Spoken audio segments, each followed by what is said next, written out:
nó rong trốn tôi ở cho nên tôi nhìn đâu nó chén trốn tôi để rong đi chả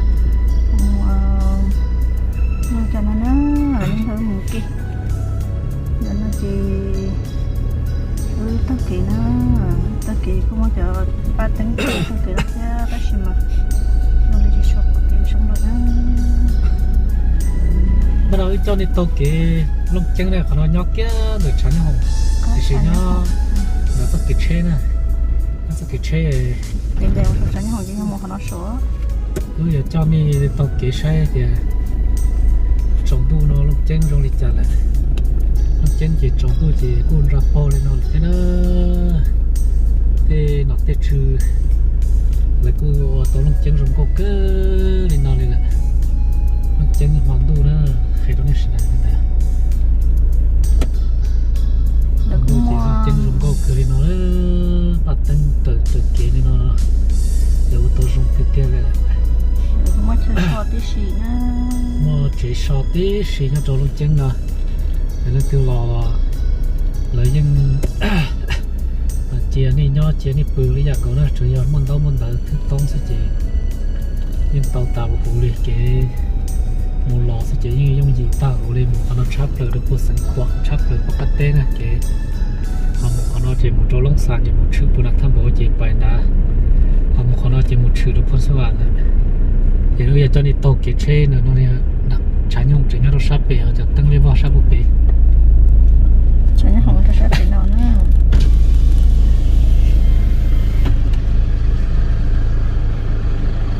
họ ta nói chi trái nhung không rồi trái nhung không rất là nó rồi sống đâu cơ nó tại chuyện nào có một không được khỏi cái đầu tiên nào tức là từ một chỗ đâu phải từ tàu kế nó xem mà đi cho nên tàu kế nó một nó được tàu gió nắng mùa tới mà cá lò nó sẽ cho nó phải nó là từ trong chả nắng mùa thì nắng mùa đi luôn nắng mùa à chị nói nó tự chỉ bảo trong bu nó mà lúc chân trong có cơ thể chỉ của mà đang chạy bị chán nhông bị cái in gì trong bu nó bị xe này họ trong có một lịch chả cho nên nó tôi sai nó ta chỉ dùng cái chỉ để xa tôi nó lớn nhau nó khỏi dây luôn rồi ôi chùa rồng thế dễ rồi nó còn xì nhau thế là cô tôi rồng cỡ thì nó là trong tu tên mình cái muốn phải phát tiền ra cái bao thì nó sẽ dễ khó rồng cưng gọi lên thế này đạp bê mà ô giờ toàn để xong bao tiền chơi tay dùng tiền thì tôi sẽ mua tôi chỉ lấy xe cho đâu phải chi nữa cái chế của nó lên nó cho nên một say long chân bằng đôi tàu kế thì trong lịch trả họ nó trong bộ tàu tát la vào tàu mà trường đấy chỉ chơi thôi còn nó biết bữa nào phát triển nhộng tôi nó chỉ tàu cho cái chế này cái chế chỉ rõ lên nó tao như lúc trôn lúc hơi tiền thôi có chịu cho nên tàu của nó bố tàu những mùa chỉ bên mà lòng đèn để trả nhộng này trái tê chỉ là chân trộn đồ rồi say họ dùng câu của lịch chặt cứ lò lúc chắc là mù lò đấy mà chỉ là cứ sụp sài được xí mà nghe chắc chắn là sáng chiều xí cả rung xe sẽ tới rồi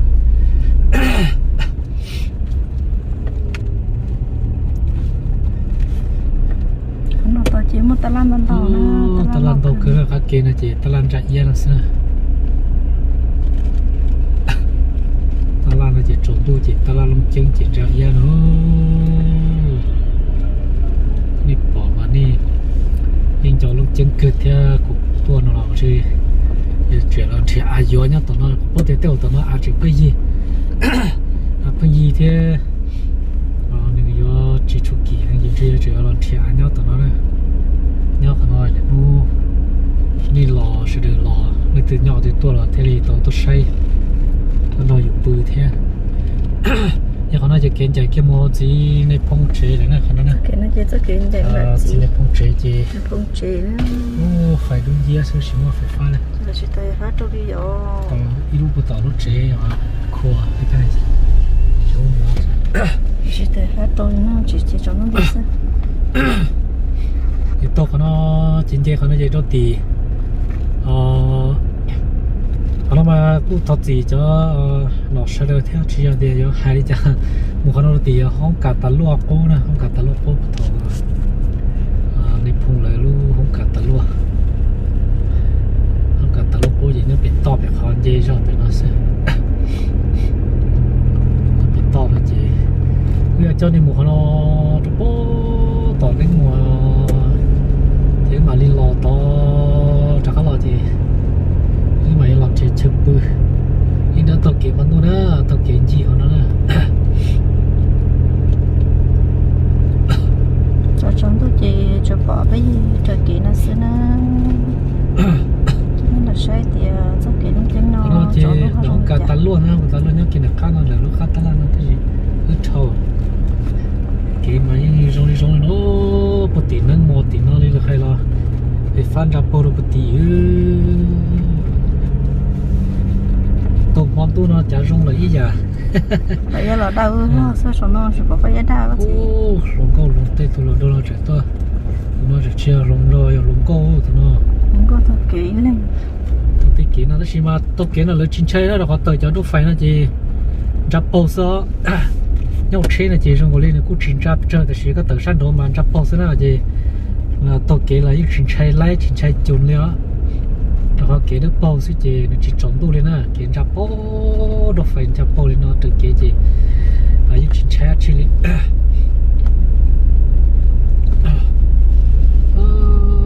thế này là trâu ít tua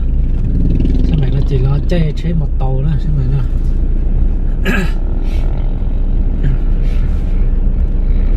chơi một tàu có thả lồng câu chơi một thả lồng câu còn gì bây giờ tiền đánh mua đó họ đang mua tiền không hiên rồi nữa kiến chạy mua tổng hiên chơi nhớ bị to bị sao hiên lăng chén nó có gì hả cái chạy mua hiên lăng chén nó một số thì không hiên nó chén một chơi lúa thì nó mới lúa rồi tiền nó thì những chỉ bao thì sẽ không hiên nó chén nó hiên nó chi thế chỉ mà sát thì nó mới lúa thì nó chỉ không hiên nắng mùa hiên nó chén chứ nắng mùa chỉ phải bớt to nữa nếu nó chỉ nó chén là chỉ nó chỉ còn là từ thâuนี่เราห้องกัดตาลวดไปถูเราต้องชั้นหนุนน่ะนะเราชั้นหนุนน่ะ rồi จี chơi sẵn hồng chia đi là tự nhiên phảiหนุนน่ะมาtao sẽ kể nó mà chúng bây giờ mong nhỏ chớ chớ sẽ không nói bút thơ thì cho bút thơ thêm lò thế nào thì bây giờ mong giờ nhớ nó sắp bút bể họ kế bút bể trong bể bây giờ mong người nhớ chơi nhớ được họ từ thế nào tới giờ họ lại giờ mong gì mong rõ thủ là mong như chỉ nhớ họ kế nó liền mong nhớ bó bể trong xe để cho nên tàu lúc rồi nó họ nói tôi đi cửa này ít tôi tồn tồn là thì cứ cầu đi theo tôi xin mà cứ tôi cân của cho đâu phải là gì mà chắc là cho khi đó này thì dùng đi cha bé tôi kiếm món đồ sai lông trên họ đông lông trên một tỏ rõ nên mùa này thổ nhỏ này rồi đi cha chỉ nó này rồi đi cha chỉ nó mà lấy ô tô rõ đi nó đó thì là tiết trừเลยbây giờเลยพัฒนาตัวรงเกลือโอเคปูยังเตอnhư tăng đô phải ra bó trực kế đi nó là gìนี่เขารงเกินเก่าเลยนะรงนั้นนะ chỉ có tiền thấu chơi hay chơi trong có đồ nào cũng mà tao nó đồ khó chỉ đâu bỏ đồ thấu để trong nhà chỉ bao đi na chơi qua trò này là sao tới cho tăng nó họ nói gì kia nó đập lời tỏ khó chỉ mới đâu phải là gì cái kia đâu sắp cùng đó thì một nó bố tỏ nó tỏ cho một tỏ đất chỉ đó vì chỉ bao thế thì đâu phải cơ còn là họ nói gì một nó đâu tỏ cho cái há đâu tỏ gì đá tỏ gì đâu bố thì trong phủ mồ thì bài đâu tỏ và anh chỉ đểซื้อ chỉ yêu để chết nó như đâu sản phẩm thì họ nói cái há đâu bố đá nè thì tất cả cái gì một nó bố bị trong mông chỉ một con nó bé đó trong mông xanh nhỉ mông xanh nữa nhá chỉ là to cho kia nó bé thì chỉ ăn cho bao luôn nó nữa này đặt để cố gắng mời bây giờ chơi soi nên thôi một xíu chỉ với chơi soi con chả nó sẽ còn nó mang tránh nó là không có chơi soi con chả nó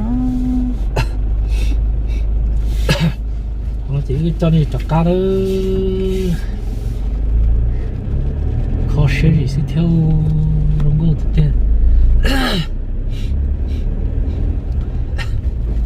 nó chỉ dùng thiệt chơi sò đâu cho nên mình thiệt chơi sò bây giờ một sò thì tất kỳ sơn gió nhưng mà đi họ trọ nông nông chân cho đi xây mà đi tôi một tát la thì sơn gió thì dùng đi chả thì mà cho nên một sợi thòng thì mà nó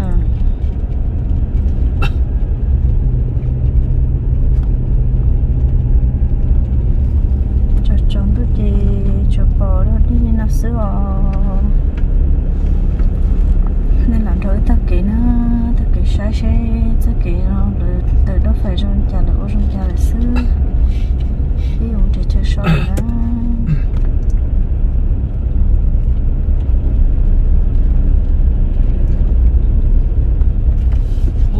rồi tôi rồi thì cái từ mua rò mua nó chỉ tất kỳ là lấy một lọ cừ rong câu cừ đi theo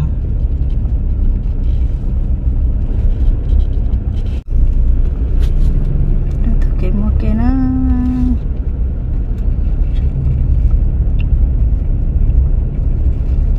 ta xin nó đọc cái lọ cho hồn trung nó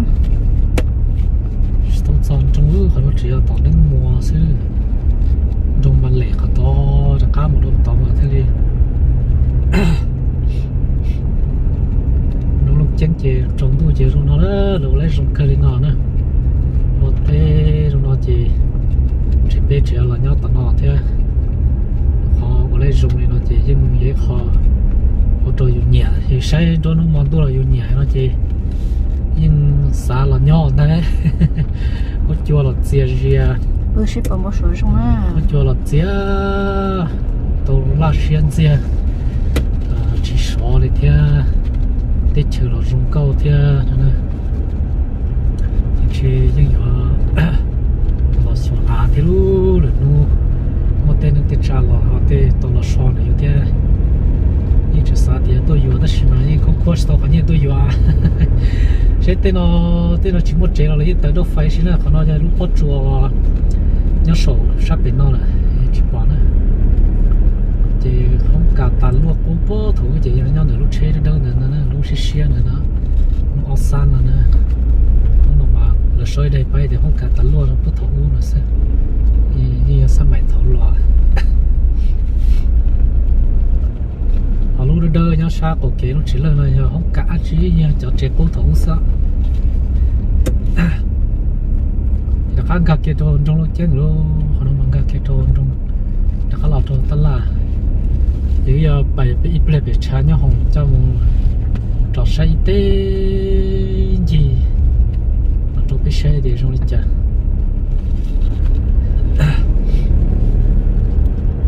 cái nó chỗ nó có xin nhau cơ thế hát xong rồi cái chuột một thì nó cũng chế chỉ bài sát bị nó sát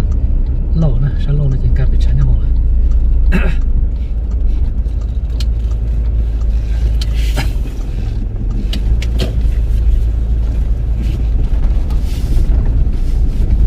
gặp lo được chán nhau rồi rừng con tật đà thế này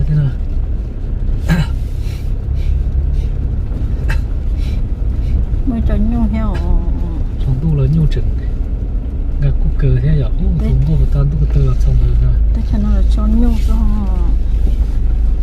nó đi cho nhau sao của nhau nó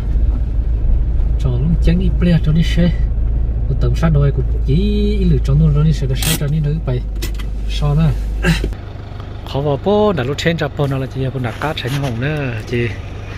trong tôi chỉ lòng chân rồi nó đó rong câu tết tết là thế là nó chỉ ta lan ra cái gì nó trong tôi chỉ bỏ chỉ chân rồi nhau đi đây thì chỉ bỏ chỉ chân hàng nữa em có kỹ lưỡng cho nên sẽ được sai nên nó sư thì được po tao nó chỉ phải po tao là po tao nó chỉ po tao trái nhau hồng po tao lúc trong bắt chùa nữa cho chó tôi chỉ cho lấy nó sư ở đây nó họ vô muốn chơi chơi so thế là chỉ muốn chơi chơi so nó muốn chơi chơi so nữa trong đôi chỉ khi đó này thì lòng chân như rong gạo lên nó sư thì chọn khi đó này sẽ đẹp bao lên nó sư nữa mà thì đỡ phải đi chập bự nữa chỉ nói giờ lòng chỉ chấp bự rồi nè chỉ sẽ có một chấp bự trong cái chả trong nó chén nào nó nên thôi một kéo ô nó lấy tay phở sư chỉ chụp lá thế chỉ chép lá cơ đi thế rồi bây giờ mình nó sao thế à mà chỉ nói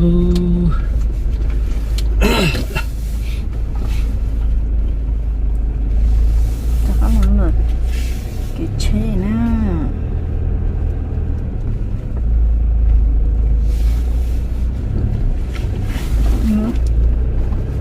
nhưng mà nó sụt cái chế đâu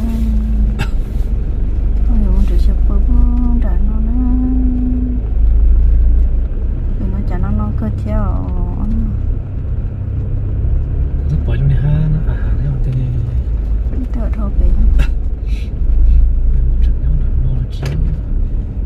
nó dễ giờ là một chơi chơi so luôn chơi so một khả năng tên nó đây chơi một hot đi rồi tôi nhặt đi hot đi sắp tới chúng nó mở ra lắp bữa ăn đồ hẳn là bây giờ là cái gì chỉ do thế nào tôi bay luôn nha lấy sâu không đỏ thì phải pha chế vào pha chế chạy từ chạy từ mua lên bắt phải nó nhau từ này chỉ bảo là lọc bay được cái này à khó sót ít cho cặp phèn nó đó cặp phô cặp phèn gà nữa đó cái phèn đấy cái chấp bừa sao vậy nhưng tiếc khó chơi nó chỉ cất chơi nó thôi nó nó để chấp bừa nó chơi cho nó chơi đó cái mình chơi cho nó chơi cho nó chả nữa tao nó chơi cho nó chả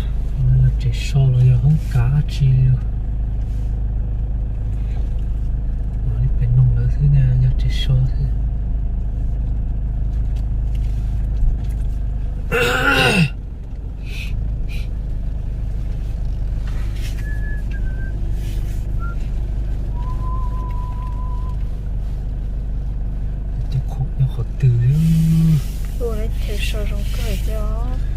chỉ so trong kia thế giờ nhà đón đồng đeo gì nhà đón đồng anh chàng đấy họ mình có bự cái thế nào thiên đạo nhưng mà trên đấy nó thế nào nó trong cái cũng mà chơi sâu trong cô thôi thế nào nhưng lưỡi mình chỉ sẽ có bao chơi sâu đi chả nào nó so để lúc chân nữa nè nó phá lúc chân khỏi nó lúc chân đừng có chơi so rống mà cái gì để một trò kia lấy sẽ đời hay lấy rống là mọi gì chọc xe mọi gì chọc xe thì tôi chỉ tao có đô la vậy chú chỉ tao có đô la nè ta tỏ cho nó tao có đô la nữa chưa đô la tao ít mò để cho đừng sai đấy cũng mua đây cu ô mua tí xì mua đây cu hay là cái gì mua tôi tập hơn từ chỉ lấy mua đây cu tí xì nè mua nói là đây cu tí xì để chờ nó chỉ nó chỉ lấy một cái cú tí xí nó tỏ sờ đây năm mà chờ ra đây nè nên từ họ lọt sau lưng chân là họ lọt bự họ chỉ son là tao tí dạng cơ nè nếu mà chờ so rồi sẽ là tí xí mà lấy một tàu rong rồi mà con tàu không cần đi theo ấy mà gì chọc xe gì mà gì chọc xe vậy tư nó tàu chua được là cái mỏ thế này thì nhau chân ly là như lấy đi theo giờ cháu muốn nhà cháu đi dùng trên xe tốt quý họ sẽ chỉ tư chứng nhật thể trong xe đó giờ trong xe ở trong đó nó cho nhiều chi tiết cũng như sẽ được cho nên sẽ được tốt tập kỹ món tu chân là cho chơi nó sư thế là khi nó đi tìm một chỉ sau rồi nó theo là sẽ mà nó là sau là lúc chân là đó này rồi đi cho sai là cặp bưng bao sau rồi tụt bưng là cặp bưng bao sau rồi sẽ ở trong đó nó nhiều xe nó mà phải mà đi xin chỉ đó nha nó đi sẽ đó nè để nó xin chỉ được